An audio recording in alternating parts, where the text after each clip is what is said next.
Hello mga kapuso, this is Avid Green at gaganap po ako bilang Peter sa Bata sa Sako episode ng Pinoy Crime Stories. This is a very dark episode for me kasi nag-involve siya ng isang little girl. So, ayoko kasi may mga pinapatay na bata.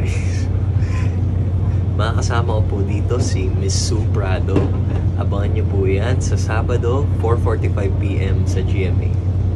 Thank you mga kapuso. Take one. ID? Out ID. Out ID. And action!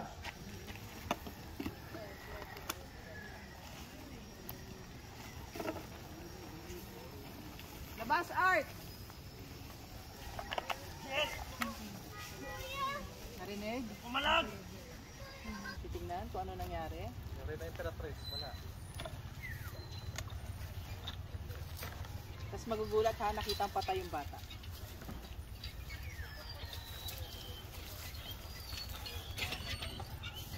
Cut! Okay. Okay, good. Close ups.